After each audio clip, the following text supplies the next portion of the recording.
అందశ్రీ అన్న నమస్తే. నమస్కారం నాన్న. అన్న మామూలుగా కాళిదాస్ గురించి మనం ఎక్కువ చదువుకున్నాం. తెలుగు కాళిదాస్ అయినా తెలంగాణ కాళిదాస్ అయినా అందశ్రీ అన్న అని జననానుడి. యూనివర్సిటీలలో చదువుకోకపోయినా పట్టాలు తీసుకోకపోయినా ప్రజలల్లో మీ అనుభవం అనుకోండి, మీరు మనసు పెట్టి రాసిన పాటలు ఈ తెలంగాణ రాష్ట్రాన్ని, తెలంగాణ ఉద్యమాన్ని పతాక స్థాయికి,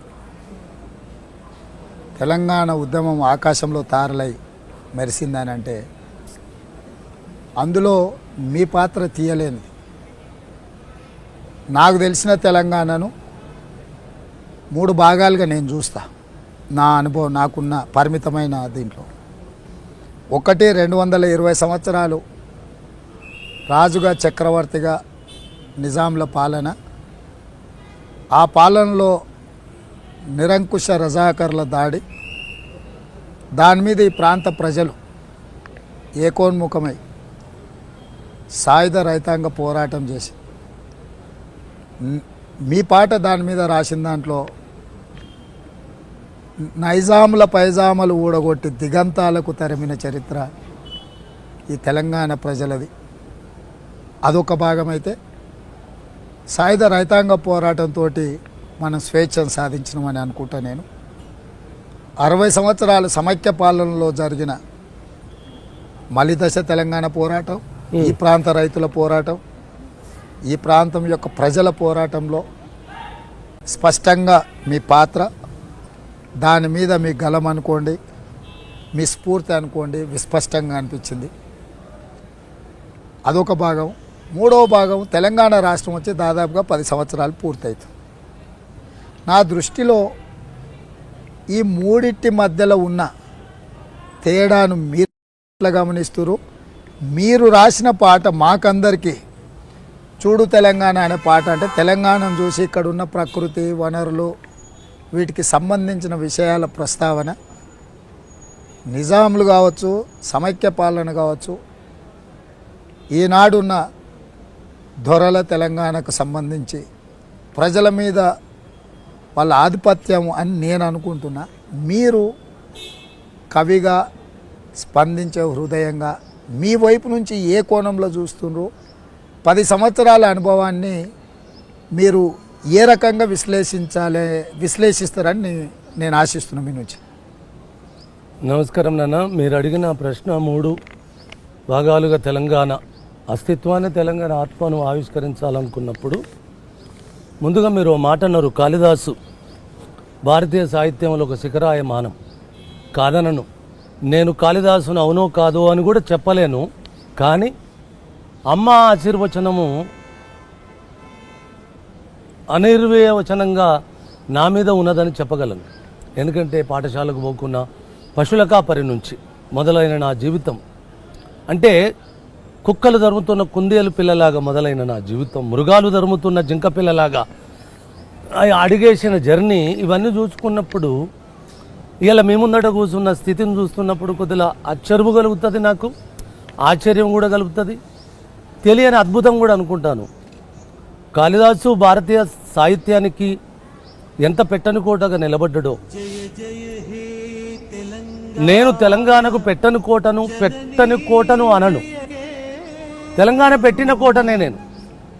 తెలంగాణ భిక్షం పెట్టిన పాటనే నేను. తెలంగాణ పట్టుకున్న ఆ వారసత్వ పరంపర నుంచి పట్టుకున్న కలమే నాది. ఇక్కడ నుంచి పెళ్ళుబికిన వేలాది గలాలున్నాయి, వేలాది కళాలున్నాయి. వాళ్ళందరూ నా ముందుండడం వల్ల నేను ఇది గమనించే అటువంటి పాఠము.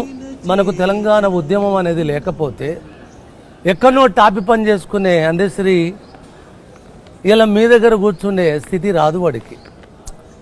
అయితే చాలామంది తెలంగాణ ఉద్యమంలో నేను త్యాగం చేసిన, అది చేసిన, ఇది చేసిన చాలా గొప్పలకు పోతున్నారు.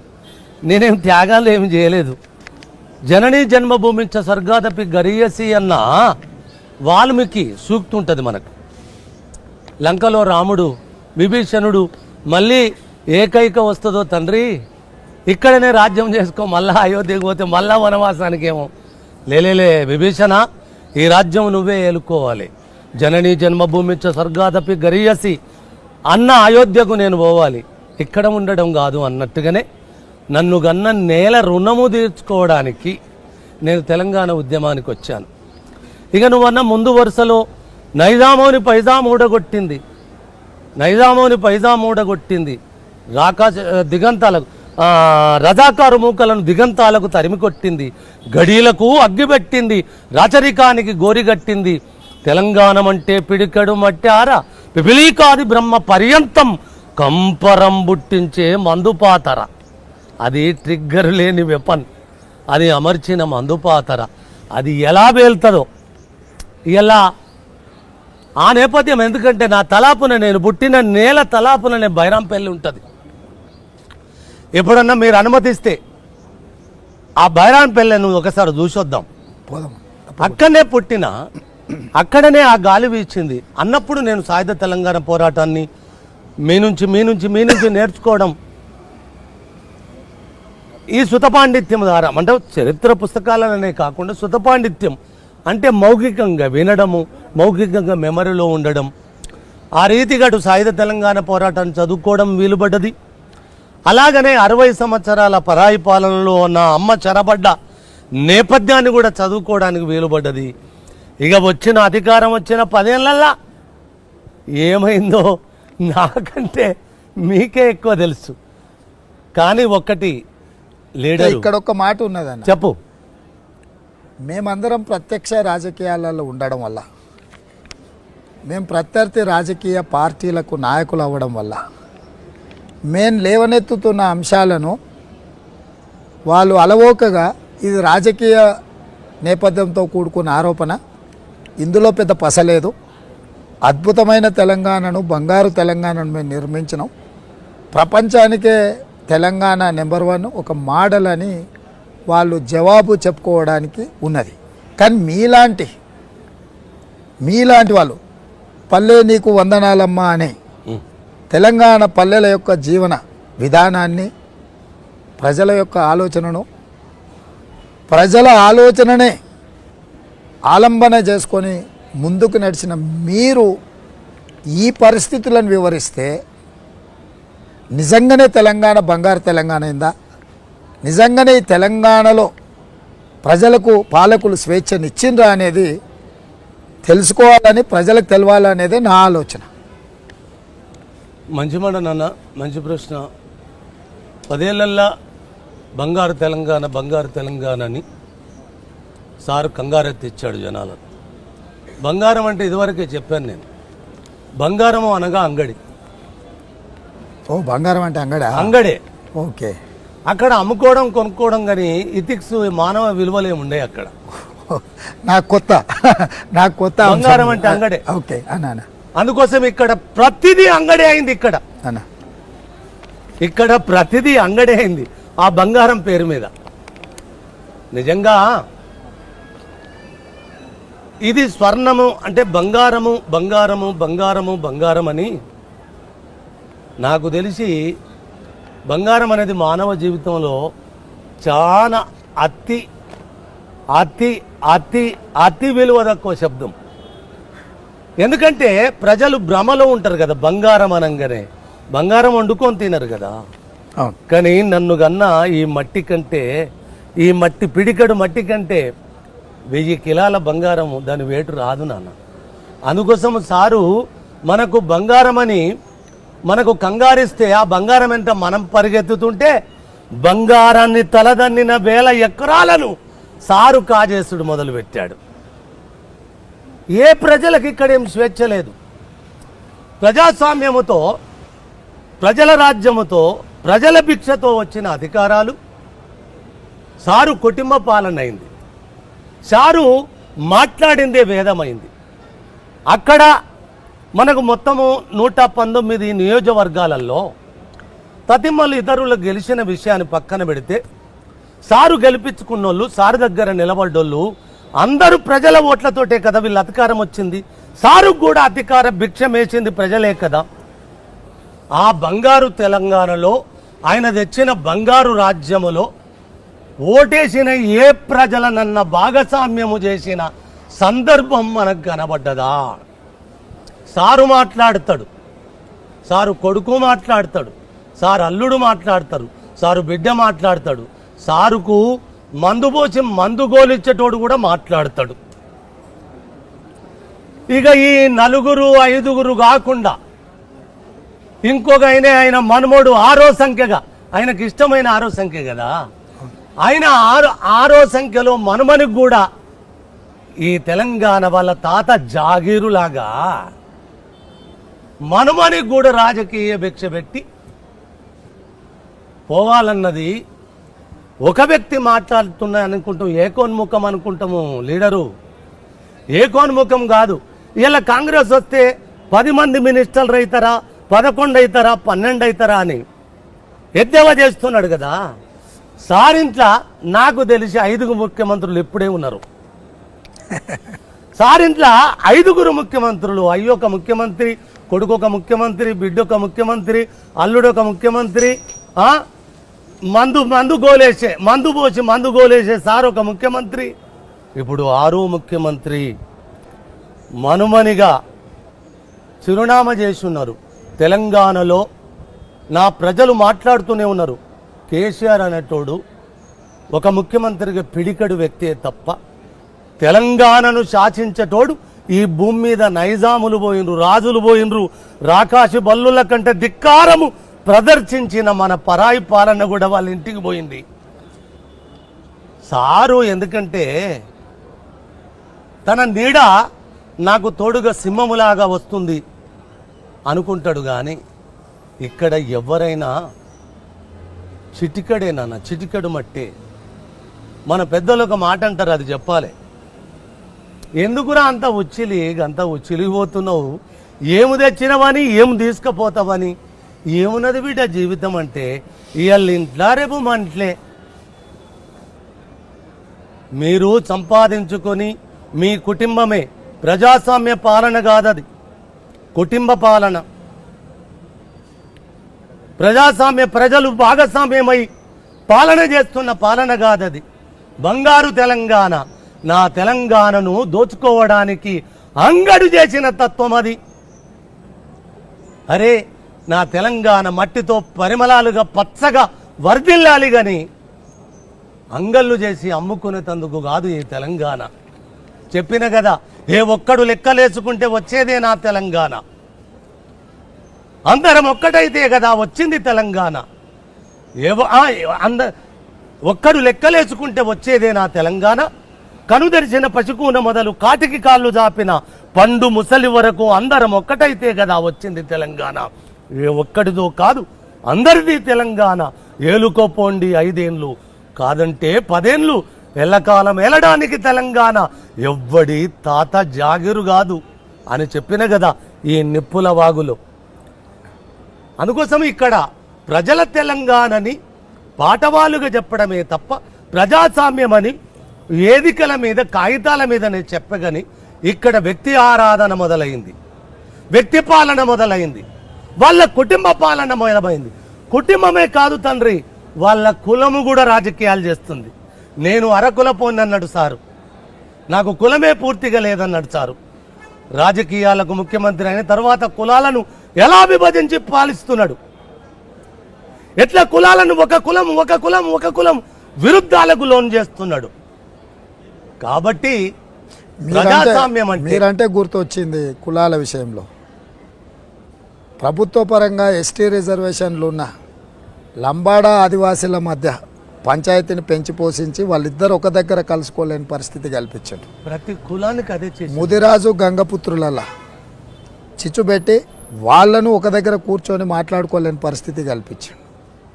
అదేవిధంగా ఎస్సీ మాదిగ ఉపకులాలకు సంబంధించిన సమస్యను సామరస్యంగా పాలకులు పిలిచి కూర్చోబెట్టి మాట్లాడి దానికి సరైన పరిపాలన విధానాన్ని సూచించాల్సింది, దాన్ని అట్లనే పెంచి పోషించు. ఇట్లా ప్రతి వర్గాలల్లో ఏదో ఒక రకమైన విభజన తేవడము మనం పుస్తకాలలో చదువుకున్నాం. తెల్లదొరలు విభజించు పాలించు అనే విధానంతో రవి అస్తమించని సామ్రాజ్యాన్ని రాజ్యాలు ఏలిండ్రని మనం చదివినాం. అది చదవడం వరకే. ఈ 10 ఏళ్ళల్లో అయితే మాలాకటోళ్లకు కళ్ళతోని మేము చూస్తున్నాం. ఎందుకు చూస్తుంటేనే ఈ విభజన ఈ రకంగా ఎందుకు ఇట్లా మారుతుంది అనేది. నాకు తెలిసి సారులో ఒక నైజం ఉంటుంది నాన్న. ఎందుకంటే ఏ కులంతోటి కూర్చుండి మాట్లాడితే 10 నిమిషాలల్లా పరిష్కారం అయ్యే లక్షణాన్ని సారు దగ్గర ఎవరొచ్చి కూర్చొని మూగొట్టాలి కనుక సారుకు చెప్పేంత స్థాయి ఎవరికి ఉన్నదని ఆయన భ్రమ. అయినా ఎవరు చెప్పితే ఆయన వింటాడని. ఆయన కోటరి ఇలా ఎంత అగాధం వచ్చింది చెప్పితే కదా నన్ను నా పుస్తక ఆవిష్కరణలో. మళ్ళీ చెప్తున్నా, నా గడుపన అడుగుపెట్టి నా కడుపుల తలబెట్టి నా కాళ్ళకు దండం పెట్టి ఇట్లా ఒడిని బట్టి ఓట్లు బుచ్చమడుక్కునే నీకే గంత ఉంటే అన్ని తానై నిన్ను నడిపిన నా తెలంగాణ జాతికి ఎంత ఉంటుంది సార్? మీరు మర్చిపోవద్దు. ఒకానొక రోజు నీ ఒళ్ళంతా వణికే ఉంటుంది అని చెప్పాను. ఇలా సారు పరిస్థితి ఒళ్ళంతా వణికే. మీరు ఇంత గొప్పగా చేశారు కదా, బంగారు తెలంగాణ చేశారు కదా. బీపామాడ బారేసిన ఆమనేసిన ఆడ బారేసి ఇంటికి పోయి ఇట్లా కాలు మీద కాలేసుకొని తొడలు ఉప్పుడు మెడలు ఉప్పుకుంటూ అట్టనే కూర్చోవచ్చు కదా. మరి ఇంత భయం ఎందుకు వచ్చింది నీ ఒళ్ళులో? ఇంత ఎందుకు కొనుక్కొచ్చింది? కేసీఆర్ అంటే భయమా? అది కాంగ్రెస్ అంటే భయమా? బీజేపీ వాళ్ళు అంటే భయమా? లేకపోతే పక్క మా రేవంత్ అంటే భయమా? ఎవరంటే భయం? నీకు అంత భయం వచ్చింది? లేదు, నువ్వు పనికి మాలిన పాలసీల వల్ల నీ తప్పు నీకు ఓట్లొచ్చినప్పుడే తెలిసి వస్తుందా? ఓట్లడుక్కునేటప్పుడు వంగబడి ఓట్లడుక్కునేటప్పుడు ప్రజలు నాకంటే అధిపతులనే జ్ఞానం ఉండదా? అంటే ఆయన ఎప్పుడు మీరు రాసిన పాట మాయమవుతున్నడమ్మా మనిషి అన్నవాడు అనే పాట కేసీఆర్ వినలేదంటారా? ఆయన వినకుండా కాదు, పాపము ఎనుగుద్ద పాండవ కథ అనేది ఒక కథ ఉన్నది ఇక్కడ. ఈ షో డెఫినెట్గా చూస్తాడు. ఎందుకంటే చూడాలి. ఈ ఎన్నికలు నెత్తి మీద ఉన్నాయి. ఈ టైంలో అందశ్రీ రేవంత్ రెడ్డి తెలంగాణ అంశాన్ని ప్రస్తావిస్తున్నట్టే గ్యారంటీగా చూస్తాడు. ఆ పాట కొంతైనా వినిపిస్తే ఆయనకి ఏమైనా కనీసం ఏమైనా మార్పు వస్తుందేమో అని నేను అనుకుంటున్నా. అయితే ఒకటి లీడరు, నేను ఒక్క మనవి చేస్తాను ఇక్కడ. నా తల్లిని చెరబట్టనంత కాలం నేను ఎవ్వరికైనా తల వంచి సలాం చేస్తాను. రేపు ఎవరు అధికారంలోకి వచ్చినా కాదు మీరు అధికారంలోకి వస్తే కూడా నా తల్లిని చెరబడితే ఆయనకు పాఠం చెప్తున్నాం ఇవాళ మనం. ఆయనకు ఆల్రెడీ పాఠం వచ్చింది కూడా. ఒళ్ళులో వణుకొచ్చిందంటే పాఠం వచ్చినట్టే. కానీ లోకనానుడు ఒక్కడున్నది కేసీఆర్లో, రాజకీయ నాయకులలో కూడా అది ఉంటుంది. ఇనుగుద్ద పాండవ కథ అని వినడం వదిలిపెట్టడం, వీళ్ళే అన్ని తయారు చేయడాలు, ఈ ద్వంద్వ నీతులు ఉంటాయి వెళతాడు. కాబట్టి నేను మీ ఇంటర్వ్యూలో ఇలా రేవంత్ ఇంట్లో కూర్చున్నా, రేవంత్ ముందట కూర్చున్నా, అరే ఏమి కాంగ్రెస్ వాళ్ళకు పోతున్నాడా ఏంటి తెలంగాణ? కేసీఆర్ అందశ్రీ ఏమై ఎక్కడేం కాడు, తెలంగాణకు కట్టుబడే ఉంటాడు. తెలంగాణ అమ్మ పాదాన సందడి చేసే అందగానే ఉంటాడు. రేపు మీ వల్ల కూడా ఏదన్నా నా తెలంగాణకు ఇబ్బంది కలిగితే సారెంబడి ఎట్లబడి దేహములో సలిసంటలు పుట్టడానికి కారణభూతమైనో నా అమ్మను ఎవ్వరు చెరబట్టినా నా పని గదే ఉంటుంది. తిరగబడమే నా పని. మాయమైపోతున్నాడమ్మా మనిషి అన్నవాడు. మనిషి అయితే ఇట్లా చెప్తారు సార్. మనిషి రూపంలో ఉన్న జంతువులు మనిషి అయితే ఎందుకు చెప్తారు నాన్న? మనిషి రూపములో ఉన్న మనిషికి ఇంకొకటి ఒక ఫిలాసఫీ చెప్పాలి. మనిషిలో 2 ముఖాలు అంటారు, కాదు, మనిషిలో 10 ముఖాలు ఉంటాయి. 5 జ్ఞానేంద్రియాలుగా 5 కర్మేంద్రియాలుగా ఉంటాయి. ఆయన ఒక్కొక్క ముఖంలోకి పరికాయ ప్రవేశం చేస్తూ పాపం 60 ఏళ్ళలో 50 ఏళ్ళలో రాజకీయ జీవితంలో నాకు భారతదేశంలో వాస్తవానికి కేసీఆర్ గారంత అబద్ధాలలో బతికిన లీడర్ అయితే నాకు ఈ దేశంలో కనబడ్డట్టు అయితే అనిపించలేదు నాన్న. అంటే కేసీఆర్లో ఒక గొప్పతనం ఉందన్న,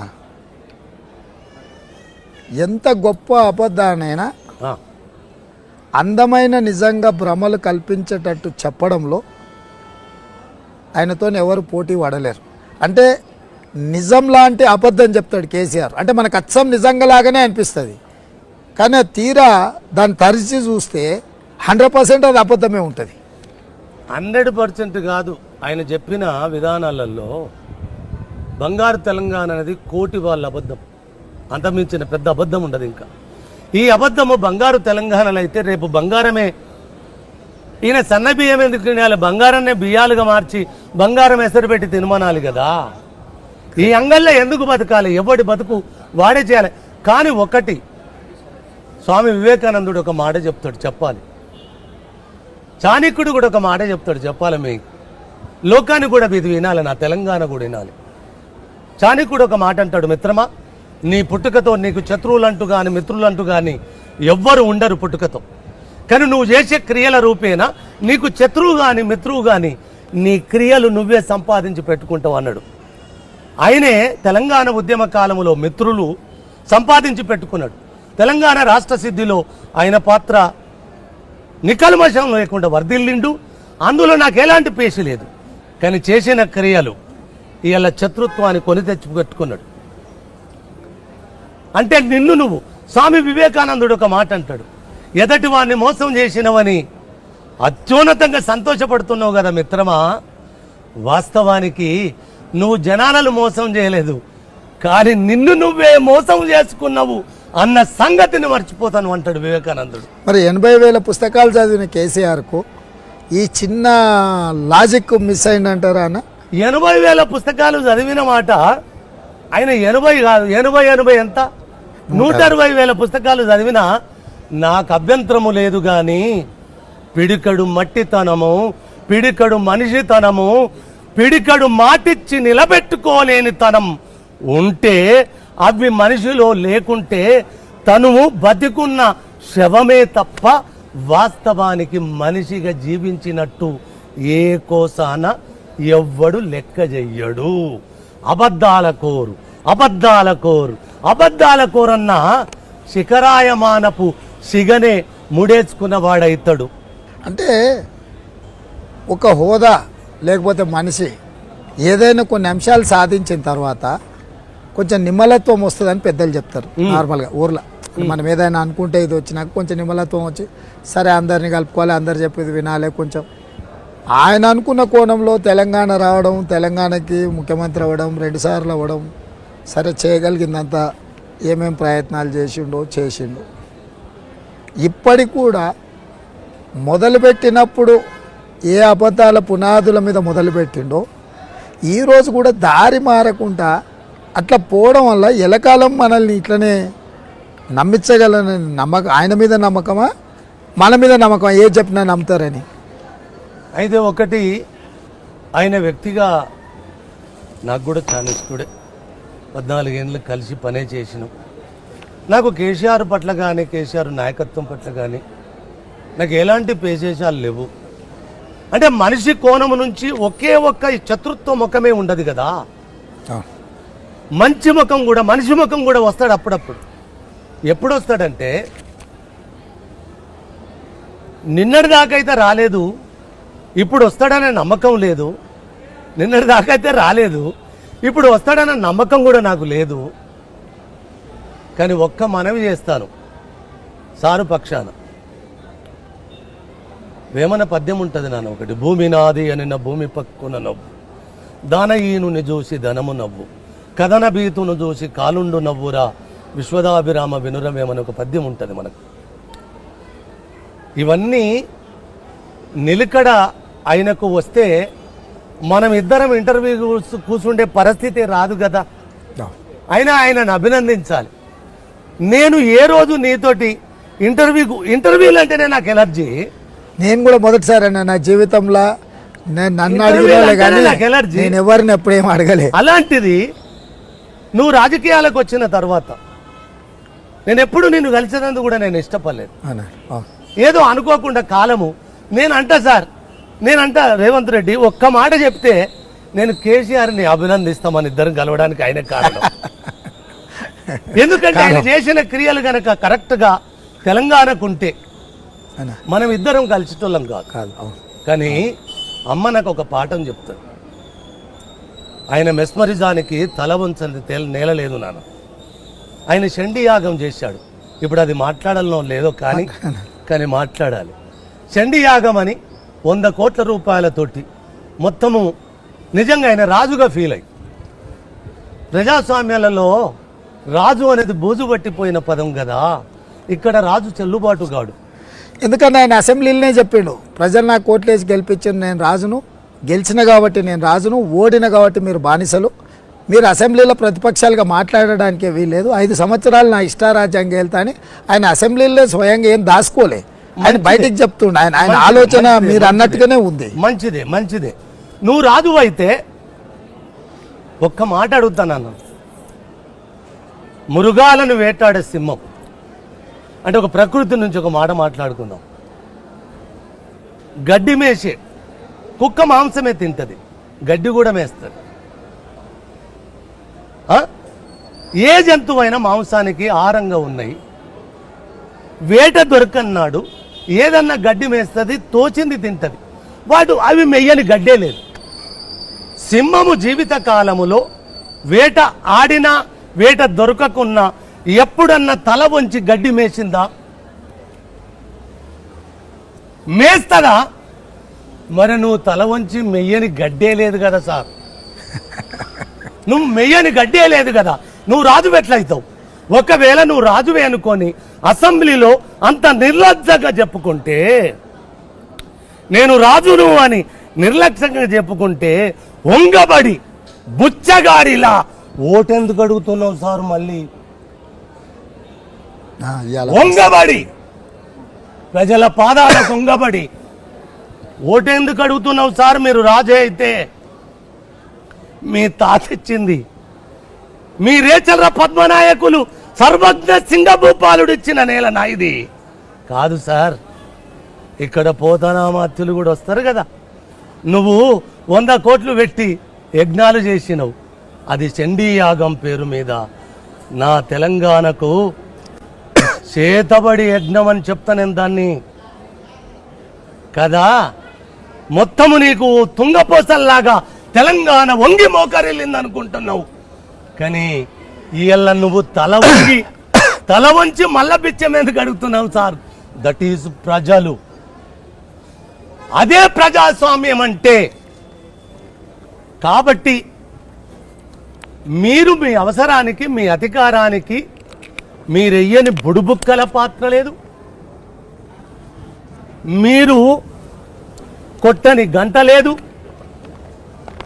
మీ అధికారం కోసము మీరు దిగజారని తనమే లేదు. నువ్వు రాజు అనుకుంటే ఓడితే ఓడుతా, గెలుస్తా తల వంచకుండా పోవాలి కదా. మరి తల ఒగ్గి ఓట్లు అడుగుతున్నావు అంటే నువ్వు రాజు కాదు. ప్రజలకు నువ్వు బానిసవు. రాసి పెట్టుకోసారి డేట్. నా తెలంగాణకు ఒక్క పెద్ద జీతగాడి మాత్రమే తప్ప నా తెలంగాణకు రాజెవడే? ఇక్కడ నా తెలంగాణనే రాజ్యము, నా తెలంగాణ అమ్మే, రాజు అమ్మనే, రాణి కూడా అమ్మనే. నిన్ను ముచ్చముటలు పట్టించి 3 చెల్ర నీళ్లు తాగబట్టేది, తాగపిచ్చేది కూడా ఈ మట్టే కదా. ఇక్కడ రాజులు చెల్లుబాటు గారు, అయినా నిన్ను దొర, ఇప్పుడు దొరల రాజ్యం అన్నారు. ఇది ఒక్కసారి నవ్వుతుంది రేవంత్ నాకు. ఇక్కడ దొరలు ఎక్కడున్నారు అంటే ఇప్పుడు మనవి చేస్తాను, అడ్డం వస్తున్నా. మాలోడు, మాదిగోడు, రెడ్డోడు, కాపోడు, బాపనోడు, కమ్మోడు, ఇట్లా సాగలోడు, మంగళోడు అని మాట్లాడుతున్నావు కదా. మరి ఎలుమోడు అనాలి కానీ దొరెందే దరుభాగ్య భావజాలం అది. ఎవరికి దొర?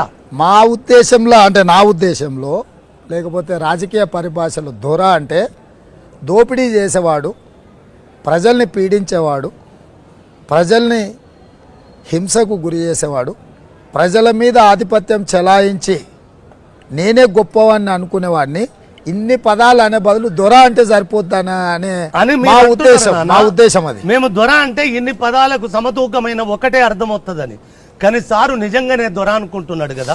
ఓహో, ఆ ప్రమాదం ఉందా? ఆ ప్రమాదం ఉంది అంటే కదా. మేము చూస్తున్న కోణం ఒకటి ఉంది, ఆయన ఆయన అనుకుంటున్నది. అనుకునే కోణం ఒకటి ఉన్నది అవును, కదా. అవును, ఇక్కడ దొరలు చెల్లుబాటు కాదు. మీ దొరలను గడీలను కూలగొట్టి గడీలను కూలదన్ని శివాలు దాటిచ్చింది నా తెలంగాణ. అవును. మీరు ఎల్లగొట్టిన దొరలను, వేల ఎకరాల భూములను మీరు ధరణి పెట్టి వాళ్లకు పట్టాలుగా చేసి వాళ్లకు పాసుబుక్కులు ఇచ్చి మళ్ళా మీ రాజ్యం మా దొరలది, మా కులానిది, మా కుటుంబానిది అనుకున్న చాప కింద నీరులాగా మీరేం చేస్తున్నారో తెలంగాణ గమనిస్తూనే ఉన్నది, గమనిస్తూనే ఉంటుంది. ప్రతిరోజు ఇప్పుడు మేము ధరణి అనేది వాస్తవంగా ఏందనంటే, భూభారతి అని కాంగ్రెస్ అధికారంలో ఉన్నప్పుడు మాన్యువల్ రికార్డ్స్ ఎక్కువ కాలం అయితే శిథిలావస్థకి చేరుకుంటాయని digitalise, computerise, as it is where it is, అంటే ఎక్కడ ఎలా ఉందో కాస్తు కాలము, కబ్జా కాలము, యజమాని కాలము, అనుభవ కాలము, ఇవన్నీ కూడా పహానీలలో కాస్తులో ఉండే రికార్డును కంప్యూటరైజ్డ్ చేసి నిక్షిప్తం చేస్తే 100,000 ఏళ్ళైనా ఆ రికార్డులు ఉంటాయి అనేది భూభారతి యొక్క ఉద్దేశం ఆ రోజు.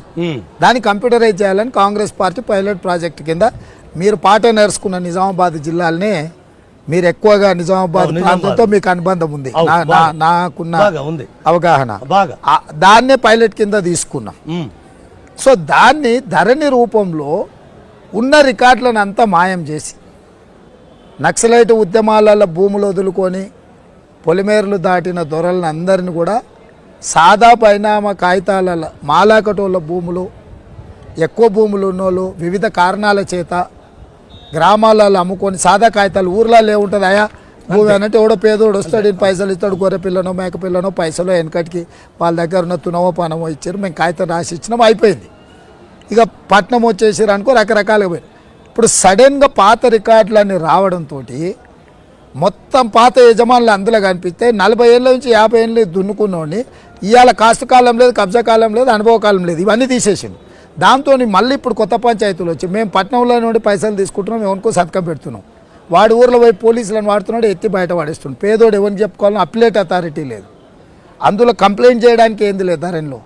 అట్లాంటి దాన్ని ఆ స్థానంలో చాలా పారదర్శకమైన విధానాన్ని తీసుకొస్తామంటే ప్రతి మీటింగ్లో కేసీఆర్ అగో కాంగ్రెస్ వాళ్ళు ధరణి రద్దు చేస్తారంట, ధరణి పోతే మీకు రైతు బంధు రాదు, ధరణి పోతే మీకు రైతు రుణమాఫీ జరగదు. వాస్తవంగా రైతు బంధు మొదలుపెట్టిన 2018లో, ధరణి వచ్చింది 2020లో. రైతు రుణమాఫీ 2004-05లోనే కాంగ్రెస్ ఉన్నప్పుడు చేసింది. అంటే భూ కమతాలు, భూ యజమానులు, పట్టాదారు పాస్ పుస్తకాలు, ఎవరి పేరు మీద ఎంత ఉంది, ఎవరికి ఎట్లుంది, పోడు భూములు ఎట్లున్నాయి, అసైన్మెంట్ భూములు ఎట్లున్న కాడ నుంచి భూ యజమానుల వరకు రికార్డు అంతుంది. ఎందుకు కేసీఆర్ గారు ఈ ధరణిని తీస్తామనగానే ఆయన దుఃఖం, ముఖ్యమంత్రి పదవి పోతే ఎంత దుఃఖం వస్తుందో ఆయనకు, ధరణి రద్దు చేస్తామంటే కూడా అంతే దుఃఖపడుతున్నాడు. అంటే ఇప్పుడు మీరు చెప్పిన దాన్ని బట్టి ఆయన తన వర్గానికో లేకపోతే మొత్తం వాళ్ళ జాతికి ఏదో అన్యాయం జరుగుతున్నట్టుగా ఫీల్ అవుతున్నట్టు అనిపిస్తుంది. అక్కడ పక్కటిబంది ఊయాలు కూడా అదేనన్నా. ఆ రోజు అన్నలు వీళ్ళని ఊళ్ళ నుంచి వెళ్ళగొట్టిన తర్వాత 1000 ఎకరాలు వాళ్ళ ఆధీనంలో ఉండేది. ఆధీనమైన భూములను ఈయన వచ్చిన తర్వాత నాకు ఇంకొకటి కూడా నాన్న, ఎక్కడ ఎవరు వచ్చినా భూములనే. నాకు తెలిసి ఎన్టీ రామారావు పటేల్ను పటువారెత్తేసిన ఘటన నుంచి వాళ్ళు కూడా కమ్మలకు లక్షల ఎకరాలు కాజేసింది. ఆ రీతిగా చంద్రబాబు వచ్చిన తర్వాత ఇప్పుడు మనం గిట్టు పశ్చిమాన గిట్టు ఎల్లు పెడితే చూసిన కంప్యూటర్ యుగం ఒక రాజ్యం, కొన్ని కోట్ల రూపాయల భూములను దారాదత్తం చేసేసి ఉచితం కదా. రాజశేఖర రెడ్డి సార్ వచ్చినప్పుడు కూడా జగన్ సారు ఇక్కడ భూములు ఏ రీతిగా లావట్టిండ్రు. కానీ స్వాతంత్ర భారతంలో నాకు తెలిసినానా ఎందరు ముఖ్యమంత్రులు ఎంత దోచిండ్రో నాకు తెలియదు. కానీ ఈ 10 సంవత్సరాల కేసీఆర్ భూమిని చెరబట్టినంతగా నాకు తెలిసి ఏ ముఖ్యమంత్రులు కూడా అంత భూమిని చెరబట్టి ఉండరేమో అనిపిస్తుంది. నాకు మీలాగా చదువుకోలేదు, మీలాగా లెక్కలు రావు, కానీ నా మెదడుకు ఒక లెక్క ఉన్నది కదా. నేను 20 సంవత్సరాలు నీ ఉద్యమంలో సింహభాగంలో వర్క్ చేసిన కదా. నేను పశువుల కాచింది నేల మీదనే కదా. నేను కవిత్వం గడుతున్నది కూడా నేల మీదనే కదా, తిరుగుతున్నది నా ఆస్తి, నా చిరునామా, నా అమ్మ పీఠం కూడా ఈ నేలే కదా, నా తెలంగాణ ఆదిష్టాన భూమికంత భూమే కదా. మరి దాన్ని చెరబట్టినవేంది సార్?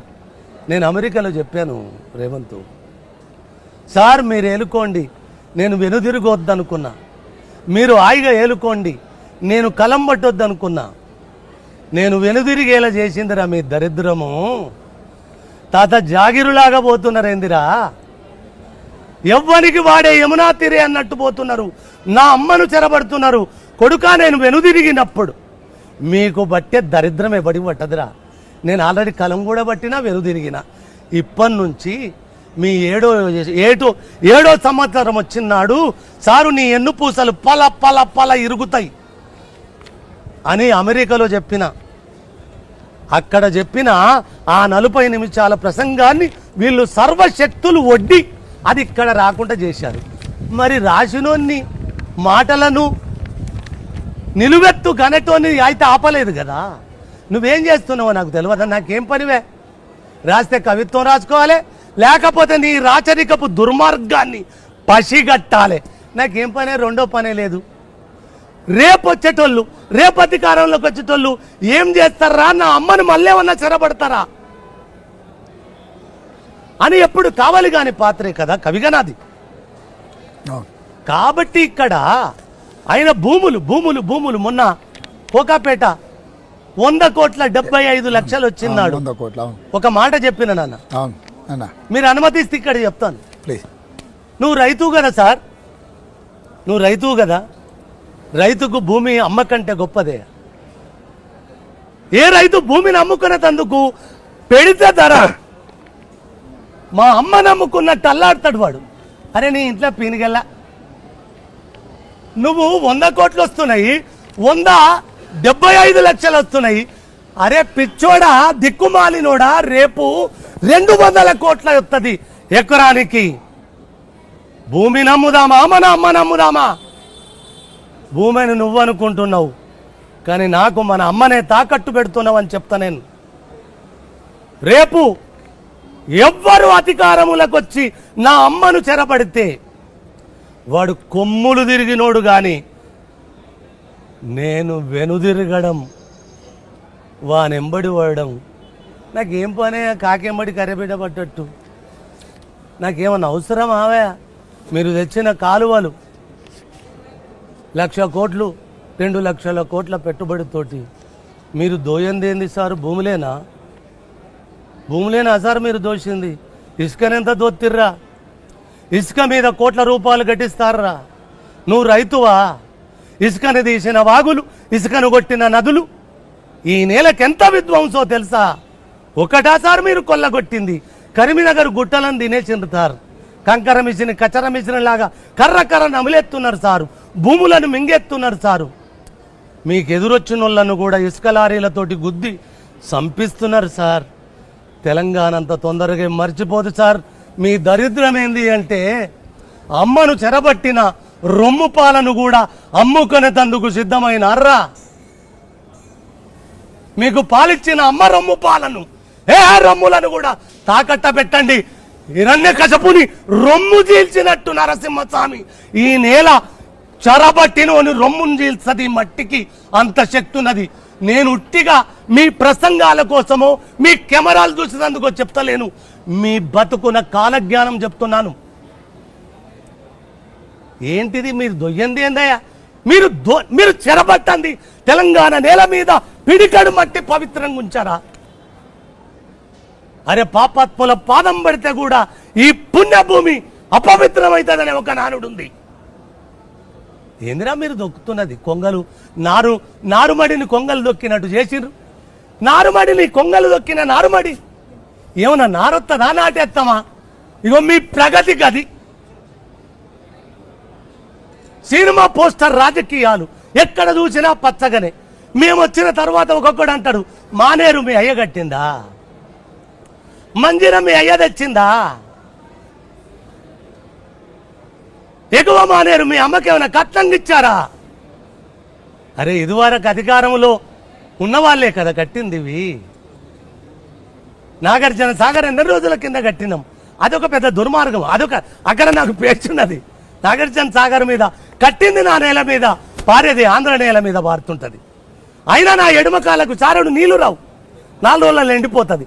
కానీ కుడి కాలువ నీళ్ళని తవ్వుకపోతుంది. ఇక్కడ చాలా పేషులు నాగార్జున సాగర్ మీద. నువ్వు కాళేశ్వరం ప్రాజెక్టు తెచ్చినావు, పెద్ద స్వప్నం. కానీ నీకు తెలియంది ఏంటి అంటే, అంత దిక్కుమాలిన ప్రాజెక్టు నేను దునియా మీద చూడలే. నీకేమెరకరా గుడ్డ కాసుకున్నోడికి, నీకేమన్నా చదువు రానోడికి, నీకెరకరా అన్నో యూనివర్సిటీలో బతికేటోనికి అనుకుంటున్నావు నువ్వు. నేను ఒక చిన్న కవిత్వం రాసుకోవడానికి ధరాతలం మీద ప్రవహిస్తున్న ది లాంగెస్ట్, ది టాప్ 10 రివర్లు ఉన్నాయి కదా, వాటిని మొత్తము భూగోళం అంతా చుట్టొచ్చిన అన్నా నేను. మీరు చైనా బ్యారేజీకి పోయి చూసొస్తారు మీ బలగం. అరే 5 మెట్లుంటాయి ఇట్లా, హ్యాంగ్జీ రివర్కు ఆ మీదికి పోవాలి. ఒక్క మెట్టు 5 గ్యారేజీలు ఉంటాయి నన్ను ఇట్లా ఎక్కుతుంటాయి అవి. ఆ 5 గ్యారేజీలల్లా మన కాళేశ్వరం ఒక గ్యారేజ్ కింద రాదు. ఓకే, ఒక్కటే కాలువ ఈడ, అది 5 గ్యారేజీలు ఉంటాయి. మరి ఆయన గిన్నిస్ బుక్ ఎక్కిందని చెప్తున్నాడు సార్. చెప్పాడు. ఎందుకంటే సారు కూడా ముఖ్యమంత్రిగా దుర్మార్గంలో నెంబర్ 1గా, దునియాను దోచడంలో నెంబర్ 1గా, భూములు కొల్లగొట్టడంలో నెంబర్ 1గా, జనాలను మోసం చేయడంలో నెంబర్ 1గా, అరచేతులో వైకుంఠాలు చూపెట్టడంలో నెంబర్ 1గా, అగాధమయ జీవనాలకు దారాదత్తం చేస్తున్న అద్వితీయమైన ఆరితేరిన మోసగాడిగా, అరే చిలుక పలుకులతోటి చిన్నగా ఒక్కొక్క జీవితాలను సిదిమేసి పాలన మీదనే ఇట్లా కాలు ఊపడానికి పసిగట్టిన దౌర్భాగ్యము. మరి గిన్నీసు బుక్కులు ఎక్కకపోతే ఇంకేం బుక్కులు అయితే ప్రజల బుక్కు చింపకుండా చేసుకోండి తండ్రి. మీరు ప్రజల హృదయాలలో ఒక బుక్ ఉన్నది, ఆ బుక్కులోని లెక్కలు తప్పినాయి అన్నా. సారు, ప్రజల హృదయపు బుక్కులో నీ లెక్కలు తప్పినాయి. ఆ లెక్కలు తప్పినవి కావున నీ ఒళ్ళంతా వణుకు పుడుతుంది. ఆ లెక్కలు సరిచేసుకో. ఓట్లేసిన ఓటర్లకు తలబొగ్గి విధేయుడిగా బతికేటందుకు ఈ రోజు నుంచైనా నేర్చుకో. ప్రజాస్వామ్యములో చాలా మంది నాన్న కమ్యూనిస్టుల నుంచి, నక్సలైట్ల నుంచి, విప్లవోద్యమాల నుంచి, భక్తివోద్యమం నుంచి, పౌరాణిక నుంచి, రాచరిక వ్యవస్థ నుంచి ప్రజలే దేవుళ్ళు, ప్రజలే పాలకులని చెప్పినోడు ఒక్కనా కొడుకు ప్రజలను భాగస్వామ్యం చేయలే. మరి మీరు అధికారంలోకి వస్తా అని వేదికెక్కి సారులో వణుకు పుట్టిస్తున్నారు కదా. మరి మీ ప్రభుత్వం వస్తే ఒకవేళ ప్రజలను భాగస్వామ్యముతో కూడిన పాలన చేయగలరా? డెఫినెట్గా. అంటే కాంగ్రెస్ పార్టీకి ఒక గొప్ప లక్షణం ఉంది. వ్యక్తులు బలవంతులైనప్పుడు సంస్థ చూస్తూ ఊరుకోదు. అంటే నేను సామాన్యుల కంటే అతీతము, లేకపోతే నాకంటే గొప్పవాడు లేడు అని ఎప్పుడైతే అనుకుంటుందో పార్టీ కరెక్షన్ చేయడానికి ఎప్పుడు ఉంటుంది. చాలామంది బలవంతులు అనుకున్న వాళ్ళని అప్పుడప్పుడు కాంగ్రెస్ పార్టీ ముఖ్యమంత్రులను మారుస్తుంది, కాంగ్రెస్ పార్టీ వీళ్ళని మారుస్తుంది అని చర్చ ఉంది. ఎందుకు మారుస్తుంది? మార్చాల్సిన పరిస్థితి ప్రజల నుంచి డిమాండ్ వచ్చినప్పుడు, ప్రజాస్వామిక పద్ధతిలో ప్రజలు ఏం ఆలోచన చేస్తుండ్రో మార్చే అవకాశం కాంగ్రెస్లో ఉంది. కానీ ఆ మార్పు రెండోరు ఎవరికైనా అవకాశం రావచ్చు. ఉదాహరణ, పంజాబ్లో అమరేందర్ సింగ్ అనే పటియాలా రాజును మార్చాల్సి వచ్చినప్పుడు చెన్నీ అని ఒక సామాన్యమైన దళితుణ్ణి, అంతే. అది ఈ నవీన యుగంలో ట్విట్టరు, ఫేస్ టైమ్ ఇవన్నీ ఉన్నాయి. ఆయనకి ట్విట్టర్ ఖాతా కూడా లేదు. అతి సామాన్యుడు చెన్నీ అని ఒక దళిత సామాజిక వర్గం నుంచి వచ్చిన కాంగ్రెస్ పార్టీ ఎమ్మెల్యే పంజాబ్ లాంటి రాజులు వెళ్ళిన రాష్ట్రానికి ముఖ్యమంత్రిగా అయ్యాడు. అంటే కాంగ్రెస్ పార్టీలో వ్యక్తులు మేము శక్తివంతులమని ఎక్కువ ఎప్పుడైతే అనుకొని వ్యవస్థను ఆధిపత్యం చేయాలనుకున్నప్పుడు కాంగ్రెస్ లాంటి పార్టీలో కరెక్షన్కి స్కోప్ ఉంది. సో కాంగ్రెస్లో ఎవరమైనా, నేను కావచ్చు, ఇంకొక ఆయన కావచ్చు, ఈ ముందుకు వెళ్ళే క్రమంలో మేము కొంచెం లైను దాటి వ్యవహరిస్తే మమ్మల్ని సరిదిద్దడానికి పార్టీ వ్యవస్థ అనేది ఒక వ్యవస్థ ఉన్నది. ఎందుకంటే 140 సంవత్సరాలలో మీరు చాలామందిని, చాలా ప్రధానమంత్రులను, మేధావులను, అంటే అత్యంత వెనుకబడిన వర్గాల నుంచి వచ్చిన వాళ్ళను కూడా ఆ హోదాలో ఈ కాంగ్రెస్ పార్టీతో సాధ్యమైంది. కాబట్టి వ్యక్తిగా నేను ఏం చేస్తా అనే దాని మీద ఒక చర్చ అయితే, పార్టీ ఎప్పుడు పార్టీ ఓపెన్ మైండ్తో ఉంటుంది. ఇట్లాంటివి ఏమైనా వచ్చినప్పుడు కరెక్షన్ చేయడానికి కాంగ్రెస్ పార్టీ నుంచి మనం ఆశించవచ్చు. అంత మాత్రం నేను చెప్పగలను.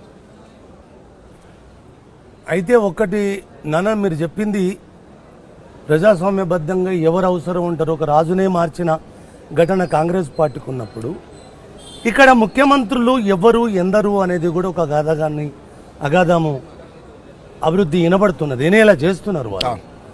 మీరు కూడా ఇక్కడ ఒక క్లారిటీ అనేది ప్రజలకు ఇవ్వకపోతే, ప్రజలకు కూడా ఇప్పుడు వాళ్ళు హ్యాడ్లు కూడా వేస్తున్నారు, వాళ్ళకి ఆ స్వాతంత్రత ఉంటుంది, వేసుకోవచ్చు. ఇప్పుడు కాంగ్రెస్ అధికారంలోకి వస్తే ముఖ్యమంత్రి ఎవరు అనేది కోటి ప్రశ్నల బరువున్నది. దానికి మీరు క్లారిటీ ఇవ్వగలరా? అంటే నేను నా తెలంగాణ తరపున అడుగుతున్నాను. అదే కరెక్టే. నేనేమంటున్నంటే, పిసిసి అధ్యక్షుడు అనే చర్చ వచ్చినప్పుడు కూడా 50 మంది పిసిసి ప్రెసిడెంట్లు అవుతారా అని ఒక చర్చ జరిగింది.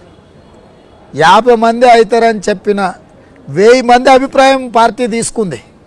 ఎవరైతే బాగుంటుందా, ఎట్లా చేస్తే బాగుంటుంది అనే చర్చల తర్వాత పార్టీ ఒక నిర్ణయం తీసుకున్నప్పుడు చిన్న ప్రకంపనలు ఉన్నా దాన్ని మళ్ళా అంటే దాన్ని నిలబడి ముందుకెళ్ళాం. ముఖ్యమంత్రుల విషయంలో కూడా పార్టీకి ఒక విధానం, ఇప్పుడు ఈయననే అని పైనుంచి రుద్దిండ్రు అనుకో, చూసినావా సీల్డ్ కవర్ ముఖ్యమంత్రి ఢిల్లీ చెప్పారు, వీళ్ళు ఒప్పుకున్నారని. ఇప్పుడు ప్రజల దగ్గరికి వెళ్ళి ఎమ్మెల్యేలను ఎట్లయితే ఎన్నుకోమని ప్రజలకు చెప్తున్నాం, ఎమ్మెల్యేల నుంచి మళ్ళీ ముఖ్యమంత్రి ఎవరైతే బాగుంటుంది అనేది కూడా ఒక చర్చ. రెండవది, కాంగ్రెస్ పార్టీలో సామాజిక వర్గాల కూర్పు ఉంటుంది. ఇప్పుడు నాకు 4 ముఖ్యమంత్రులు ఉండరు, 3 బలైన వర్గాలకు సంబంధించిన వాళ్ళు ఉండరు ఈరోజు. సో కాంగ్రెస్ పార్టీలో దేనికైనా సాధ్యం ఉంటుంది. ఎవరైనా నేను అవ్వచ్చు అనే ఒక ఆస్వాదన, అంటే ఒక వాళ్ళకి అంటే ఏమంటారు, ఒక నమ్మకాన్ని కలిగించే ప్రయత్నం.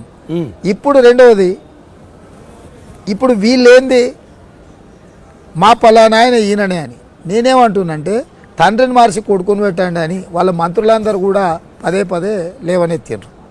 సరే, కుటుంబ అంతర్గత తగాదాల గురించి నేను చెప్పాల్సిన పని లేదు, తెలంగాణ సమాజానికి అందరికీ తెలుసు. సో కాంగ్రెస్ పార్టీలో నిర్ణయం తీసుకున్నంత వరకు అందరు అభిప్రాయాలు చెప్తారు. నిర్ణయం తీసుకున్న తర్వాత అందరూ ఆ నిర్ణయం వెనకాలే నడుస్తారు. ఇప్పుడు ఎమ్మెల్యే టికెట్లకు కూడా 119 సీట్లు ఉంటే 1068 అప్లికేషన్లు వచ్చినాయి. ఎవరికి వాళ్ళు అడిగినరు, చెప్పిండ్రు, రకరకాల ఎవరి వాదనలు వాళ్ళు వినిపించారు, నిర్ణయం తీసుకుండ్రు. 2-3 రోజులు ఇటు చర్చ జరిగిన మళ్ళీ వ్యవస్థ అంతా దారిలో పడి ఇప్పుడు ప్రజల దగ్గరికి వెళ్ళడం జరిగింది. నేను మీ ద్వారా అందశ్రీ అన్న, బలమైన నాయకత్వాన్ని, ప్రజలకు మేలు జరిగే విధానాలతోని ముందుకు తీసుకెళ్ళడానికి పార్టీ సిద్ధంగా ఉంది. నేను ఒక్క మాట, నాకున్న అనుభవంలో ఈ దేశంలో చాలా రాష్ట్రాలు వివిధ సందర్భాలలో ఏర్పడ్డాయి. ఆ ఏర్పడిన రాష్ట్రాలకు గాంధీ కుటుంబానికి బలమైన అనుబంధం, కుటుంబ బంధం లేదు. తెలంగాణ మాత్రము చాలా ఒడిదుడుకుల మధ్యలో ఒక కఠినమైన సందర్భంలో సోనియా గాంధీ గారు అంటే చాలా ఏమంటారు కన్సర్న్తోని ఈ నిర్ణయం తీసుకుంది. సో ఆ కుటుంబం పదే ఏ రాష్ట్రంలో మాట్లాడిన అంశాలు సోనియా గాంధీ గారైనా, రాహుల్ గాంధీ గారైనా, ప్రియాంక గాంధీ గారైనా, ఈ తెలంగాణ ప్రజలతో మా బంధము ఇది కుటుంబ బంధం. ఇది రాజకీయపరమైన అనుబంధం కాదు. మాకు రాజకీయాలు కావాలంటే చాలా రాష్ట్రాలు ఉన్నాయి, గెలుస్తాం, ఓడతాము.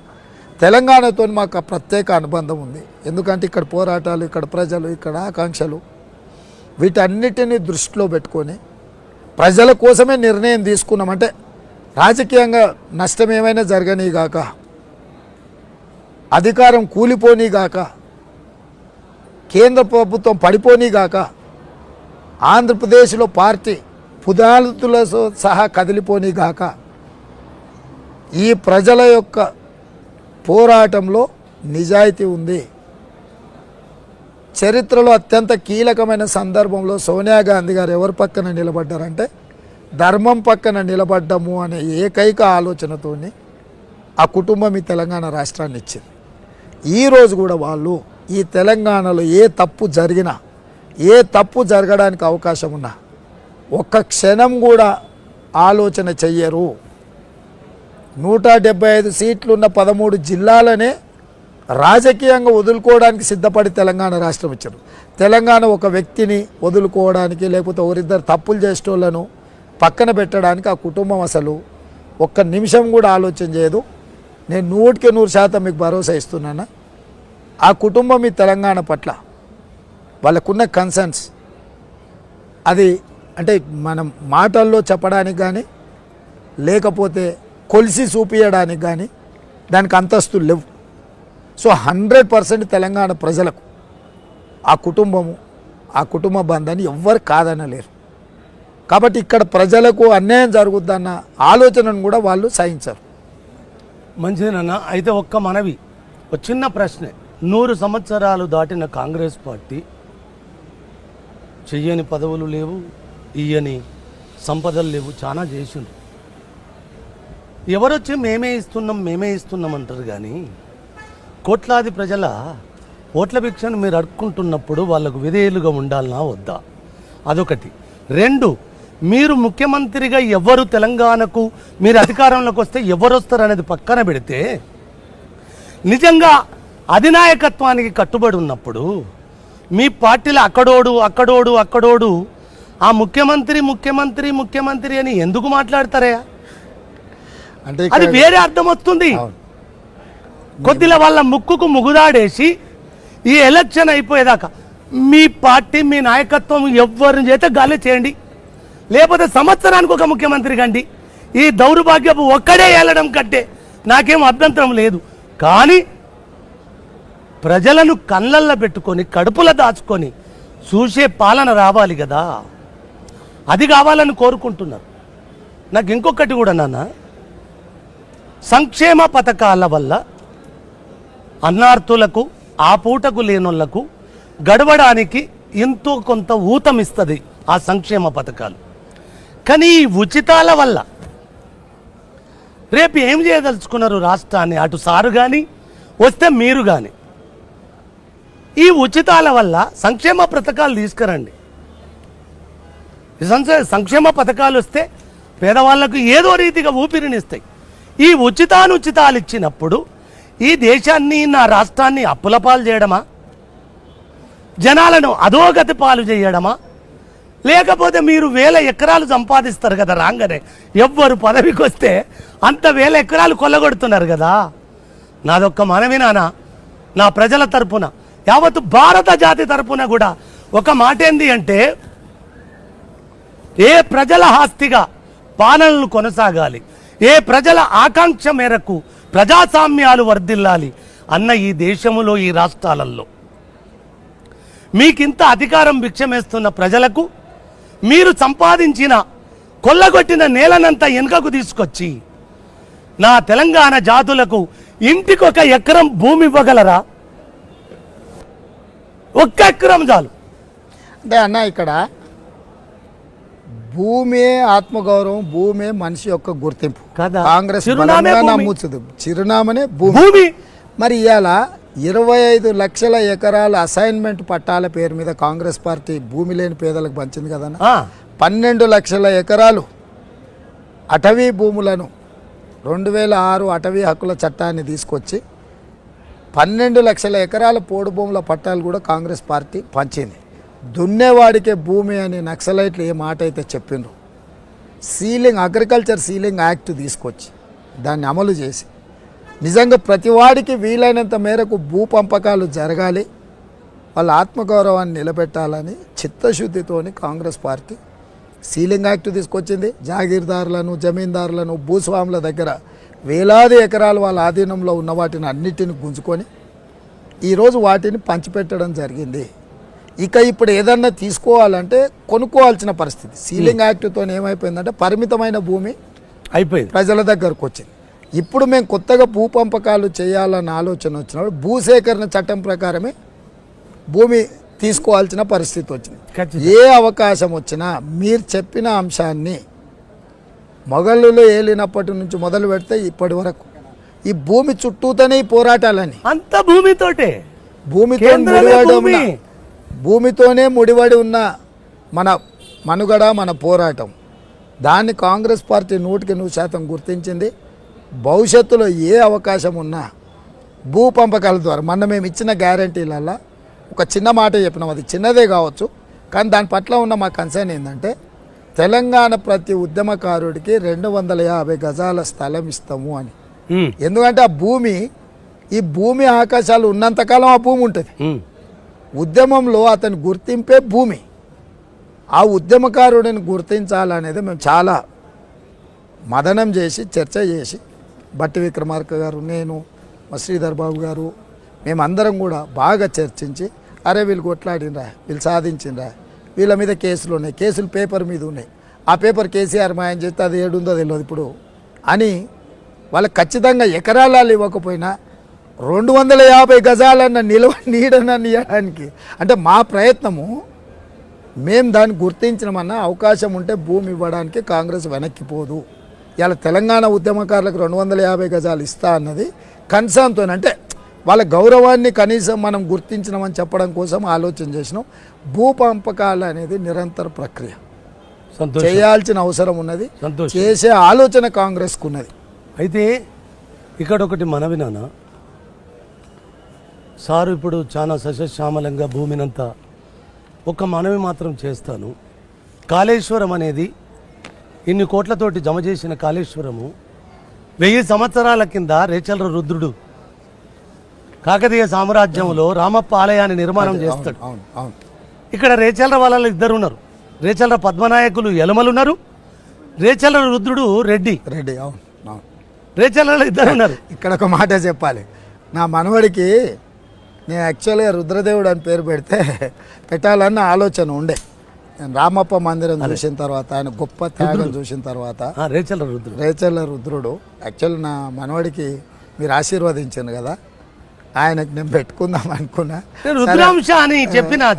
అదే అయితే తల్లిదండ్రులు ఏంటంటే లేదు మోడర్న్గా పేరు లేదు అని ఆలోచించారు. కానీ నేనైతే ఇప్పటికి కూడా, ఎందుకంటే రుద్రమదేవి తండ్రిని యాదవరాజులు చిన్నగా ఉన్నప్పుడే యుద్ధం చేసి ఓడించి తీసుకొని పోయి బంధించి పెట్టుకుంటే రుద్రదేవుడు యాదవరాజులతో యుద్ధం చేసి ఓడించి ఇడిపించుకొని వచ్చి ఆ చిన్న పిల్లవాడిని సింహాసనం మీద కూర్చోబెట్టి 70 సంవత్సరాలు వాళ్ళ రాజ్యాన్ని వాళ్ళనే పెట్టేయలేడు. ఈ కాలంలో ఇంచు జగా కూడా మన చేతిలో కొత్త పక్కోనికి వాడు. అయితే నువ్వు కాకతీయులను తెచ్చినావు కాబట్టి రేవంత్ ఒక మనవి చేస్తాను. వీళ్ళు అది నిర్మాణం చేసిండ్రు, ఇది కాళేశ్వరం కాడికి వచ్చి ఇడికి వస్తా, మీకు సమయం ఉన్నదో లేదు. పర్లేదండి. 1200 అంటే 12 శతాబ్దములో కట్టిన రామప్ప 1000 సంవత్సరాలు వర్ధిల్లింది. ఎన్ని భూకంపాలు వచ్చినా అది పునాది లేని దాని మీద కడితే రామప్ప ప్రపంచం తలదిప్పి చూసేలా ఇవాళ అది పెద్ద వరల్డ్ పర్యాటక కేంద్రంగా గుర్తించబడ్డది కదా. ఒరే దిక్కుమాలిన కట్టకము నిన్నగాక మొన్న కడితే నీ దరిద్రం కాకపోతే నేను మేడిగడ్డ గుంగడం మూడిగా ఇసుక మీద కట్టిన ఇసుక కదిలింది, మేడిగడ్డ గుంగింది అంటున్నా. నాకైతే అది ఎంత అర్థం కాల. ఇంకొకటి కూడా, అది కూడా కాళేశ్వరం కూడా పెద్ద దుర్మార్గం ఏంటంటే, కాళేశ్వరము పక్కనున్న వరంగల్లుకు కానీ తెస్తున్న కరీంనగర్ నేల నుంచి కానీ ఒక్క 10 ఫీట్ల కాలువ దవ్వలేదే ఇతర భూములు వారించేందుకు. ఓన్లీ కాళేశ్వరం నుంచి కొండపోచమ్మ వరకు ఒక్కడి ఎన్ని వందల కిలోమీటర్లు అని చెప్పలేదు. 246 కిలోమీటర్లు ఉంటుంది నాన్న కాలువ. మీరు ఇంటర్నెట్ చూసుకుంటే తెలుస్తుంది. 246 కిలోమీటర్లు వచ్చిన కాలువ. ముఖ్యమంత్రి నువ్వు చాలా తెలివి కల్లోడు కదా, కాళేశ్వరం అందరి కళ్ళల్లా కారం కొట్టిన అనుకున్నావు. వాస్తవాన్ని నీ కళ్ళల్లో నువ్వే కారం కొట్టుకున్నావు. కానీ కాళేశ్వరం అనే ప్రాజెక్టు ఒక్క సిద్దిపేట జిల్లాకేనా? కొండపోచమ్మ, మల్లన్న సాగర్, మల్లన్న సాగరే ఉన్నది నీ లెక్కల. కొండపోచమ్మ ఎందుకు వచ్చింది సార్? ఫామ్ హౌస్ కోసం. నీ ఫామ్ హౌస్ భూగర్భ జలాల కోసం. ఇంత దుర్మార్గం ఉంటుందా సార్? ముఖ్యమంత్రి అయితే నీకు 33 జిల్లాలు కదా సార్ కావాల్సినవి, మరి సిద్దిపేట జిల్లాకే. మరి ఇంకొకటి కూడా చెప్తున్నా, చెరువులు కుంటలు మత్తళ్ళు దుంకుతున్నాయి, మత్తళ్ళు బారుతున్నాయి, అలుగులు బారుతున్నాయి అన్న ఒక్క చెరువు అన్న వేసిర్రా సార్? కొత్తదైతే ఉన్న దాంట్లో నల్ల మట్టి అమ్ముకున్నారు, నల్లమట్టి అమ్ముకున్నారు, కుంటలన్నీ కబ్జాలు చేసుకున్నారు. మీరు ఒక్క చెరువు ఎత్తే కూలుతుంది, మీరు ఒక కాలేజీ కడితే కాళేశ్వరం కడితే అది కూలుతుంది. మొత్తం కాకతీయుల గొలుసు కట్టు చెరువుల కోసం ఒక్కరోజు ఆ రాజ్యం కోసం నివాళులు ఇయ్యరు కదయ్యా మీరు. మేము కట్టినాం, మేము తెచ్చినాము, మేము కట్టినాం, మీరేనా? ఓట్లు ప్రజలు భిక్షమెత్తే కదనయ్యా మీరు అన్ని తెచ్చింది. ఏమైనా పాట దీంట్లో ఏమైనా చెప్పగలరా అన్న దీని మీద? ఎప్పుడన్నా చూద్దాం, ఇప్పుడు కాదు, అదే ఎప్పుడైనా ఖచ్చితంగా. ప్రజలకి ఆల్రెడీ నేను ఇక్కడ ఇందులో ఒకటి ఉన్నది, ఒక చిన్న చెప్పుతాను. ఇది ఈ నిప్పుల వాగులో సారు మీదనే సారు ఏం చేసిండో దాన్ని పటమేశాను. ఏందిరా ఏందిరా తెలంగాణము, ఎలముగా పోయింది జనగానము, ఏందిరా ఏందిరా తెలంగాణము, యముల పాలవుతుంది మాగానము. ఎప్పుడు రాసిన రేవంత్ ఇది? ఆయన ఎక్కిన 15 రోజుల నుంచి. ఓకే, ఆయన పదవి కాలం ఎట్లా పొడిగెళ్తుందో ఇది అట్లా రాసుకుంటూ వచ్చిన. రాష్ట్రం వస్తే కుక్కలా కావాలంటానని మక్కువతో పలికిన మాటలు ఏమైపోయాయి? అధికారమునకొచ్చి అహంకారం అది ఎచ్చి పొంకనాలకు పోయి రంకెలేసుడి ఏంది? ప్రజలను తన పార్టీ నేతలను కుక్కలుగా తలబోసి తన చుట్టూ తింపుకోవడం ఏంది? వినరయ్య తన రాసుకొన్నట్టి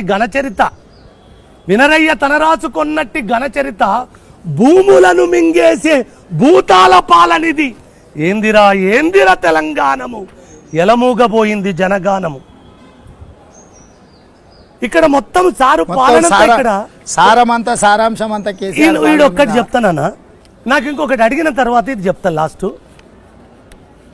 అన్నిటికంటే బలమైంది ప్రజానికం ఎంత ప్రమాణమైందో తెలంగాణలో విద్యార్థి లోకం నాన్న.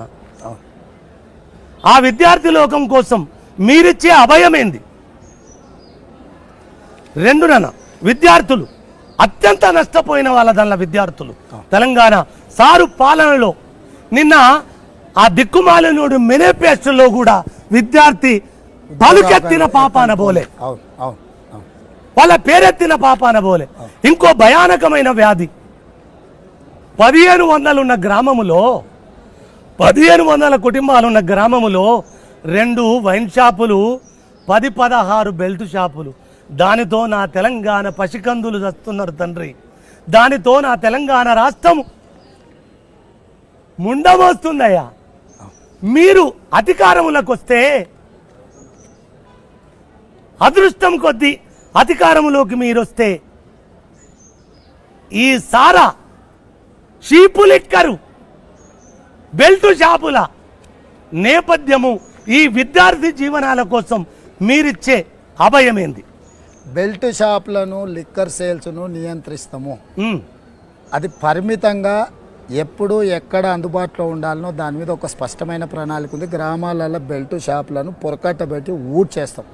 ఏ ఊర్లో కూడా బెల్ట్ షాపు కనిపించొద్దు. నా మాటగా తీసుకోండి. 100% అది నా బాధ్యత. రెండవది, ప్రభుత్వంలో ఉన్న కొలువులు 2 లక్షలు సంవత్సరం తిరిగే లోపల మేము రిక్రూట్మెంట్ క్యాలెండర్ ఇచ్చినాం. గవర్నమెంట్ ఉద్యోగాలు ఒక కోణం. తర్వాత ప్రతి సంవత్సరం వచ్చే ఖాళీలను కూడా యూపీఎస్సీ తరహాలో ఖాళీలను భర్తీ చేసేది రెండవది. మూడవది, ఈరోజు మన పిల్లల మేధా సంపత్తి ప్రపంచానికే ఎగుమతి చేసేంత స్థాయికి వచ్చింది. ప్రపంచంలో ఇప్పుడు నార్మల్గా మనం క్యాంపస్ సెలెక్షన్స్ అంటాం. యూనివర్సిటీలలో చదువుకున్న పిల్లలకు వివిధ కంపెనీలు అక్కడికి వచ్చి ఉద్యోగ నియామకాలు చేపడుతుంటారు. ఇట్లనే ప్రపంచ దేశాలలో ఉన్న ఉద్యోగ ఉపాధి అవకాశాలను ప్రభుత్వం నుంచే నెగోషియేట్ చేసి ఆయా దేశాలలో ఉండే అవకాశాలను ప్రభుత్వమే తీసుకొని ఇక్కడ విద్యార్థులకు చెప్పి విద్యార్థులలో నైపుణ్యతను పెంచి, అందుకే ప్రగతి భవన్కు నేను ప్రగతి భవన్ తీసేసి డాక్టర్ బాబాసాహెబ్ అంబేద్కర్ ప్రజా దర్బార్ ప్రజాభవన్ అని పెట్టి అందులో దీనికి సంబంధించిన మొత్తం ఒక మినిస్ట్రీ, ఒక ప్రభుత్వంలో ఒక వ్యవస్థ అనేది తెచ్చి ప్రపంచంలో ఉండే అన్ని అవకాశాలను వీళ్ళని అందుబాటులోకి తీసుకొచ్చి ఈ నిరుద్యోగ సమస్యను శాశ్వతంగా నిర్మూలించడానికి 100% కృషి చేస్తాం. ఎందుకంటే తెలంగాణలో ఇవాళ తెలంగాణ పబ్లిక్ సర్వీస్ కమిషన్ దగ్గర 30 లక్షల మంది నిరుద్యోగులు నమోదు చేసుకోరు. ఇది చదువుకున్న వాళ్ళు.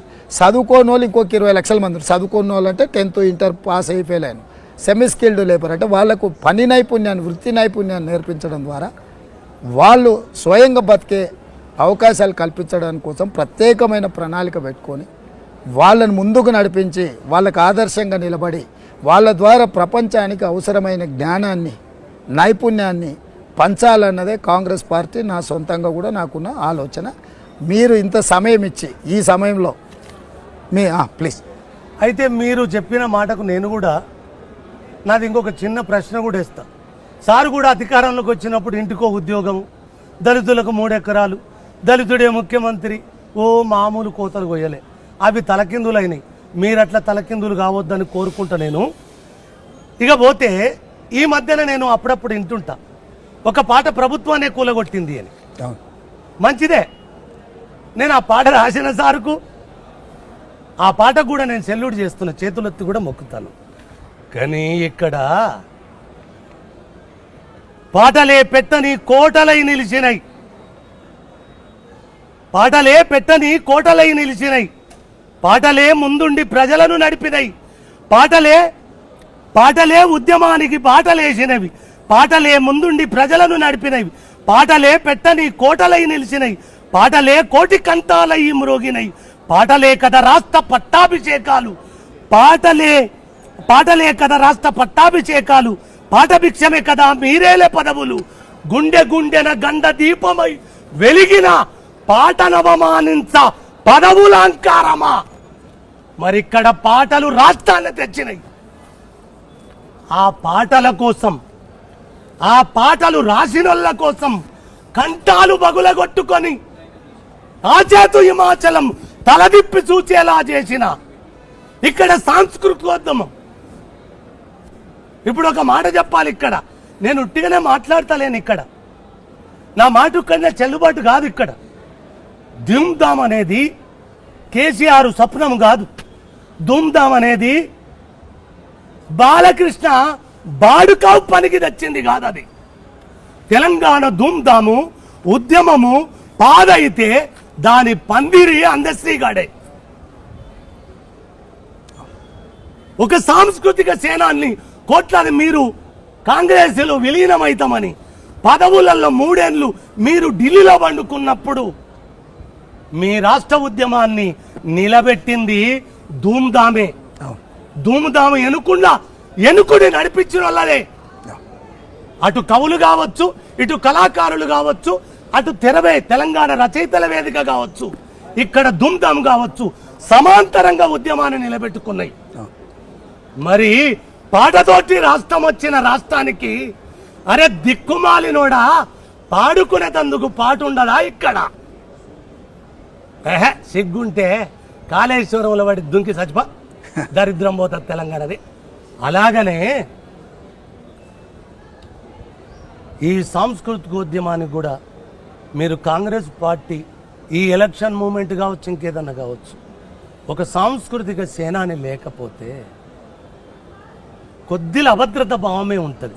దాన్ని మీరు పూడ్చుకోవాలి, దాన్ని పూర్తి చేసుకోవాలి. తెలంగాణ యొక్క సంస్కృతే పాట, తెలంగాణ సాంప్రదాయం, రాష్ట్రం అంటేనే పాట కదా. తెలంగాణ సంస్కృతి సాంప్రదాయాన్ని కాపాడాలి అని అంటే పాట బతికుండాలి. దానికి కావలసిన అన్ని రకాల వసతులు వనరులను ప్రభుత్వ పరంగా ఏర్పాటు చేసే బాధ్యత కాంగ్రెస్ పార్టీ తీసుకుంటుంది. అయితే ఒక్క మనవి చేస్తాను, ఒక్క మనవి. నేను ఇవాళ మీ దగ్గర కూర్చోవడానికి మీ మెప్పు కోసమో మీ మేలు కోసమో కాదు, ప్రత్యేకించి నా తెలంగాణ కోసమే. అయినా నేను ఇంటర్వ్యూలే వద్దు అనుకున్నా. నేను మరి మీరే ఇంటర్వ్యూకి వస్తా అంటే మరి నేను పోకపోతే కూడా ఇక్కడ భయపడ్డాడేమో. నేను ఒక్క దానికి భయపడుతున్నాను, అక్షరానికి భయపడతా, అమ్మకు భయపడతా, ధర్మం ఉంటే భయపడతా. నా ప్రజల పక్షాన ఎవరు విధేయులుగా ఉంటారో వాళ్లకు భయపడతా. నా తల్లిని చెరబట్టనంత కారణం ఎవరికైనా తల వంచి నమస్కారం చేస్తూనే ఉంటా. తల వంచుకోవడం తప్పు కాదు తండ్రి నాది, తలదించుకొని బతుకుమంటే మాత్రం వాడి తల నరుక్కున్న నేను తలదించుకునే నేపథ్యం ఉండదు. వాళ్ళు జై తెలంగాణ అనే అర్హతను కోల్పోయినరు. మళ్ళా టిఆర్ఎస్ పేరు మార్చి బీఆర్ఎస్గా మార్చి మాది పక్క రాజకీయ పార్టీ అని చెప్పుకున్నప్పుడు ఇంకా సిగ్గు లేకుండా మా ఉద్యమము మా ఉద్యమము మాకు ఓటేయండి, మాకు పిచ్చమేయండి. కాదు కాదు కాదు కాదు, ఇగో ఓడిస్తే నేను ఫామ్ హౌస్లో పోయి పంట బాగుందయ్యా. అది కూడా ఒక మాట చెప్తున్నా, రాతి దుర్గాలను కూలదన్నిన నా పాదాలకు, రాతి దుర్గాలనే కూలదన్నిన నా పాదాలకు 4 ఇటుకలతో కట్టుకున్న ఓ ప్రహారి ఒక లెక్కనా? అది మర్చిపోద్దు. అందుకోసం నా తెలంగాణ మేలు కోరినంత కాలం అందశ్రీ అమ్మ పాదాన సందడే చేస్తాడు, లేకపోతే మీ జుట్టుకు గజ్జగట్టి ఊరేగిస్తాడు. జై తెలంగాణ, జై తెలంగాణ, జై జై తెలంగాణ. సుమన్ టీవీలో మీ పర్సనల్ అండ్ బిజినెస్ ప్రమోషన్స్ కోసం కింది నెంబర్కి కాంటాక్ట్ చేయండి.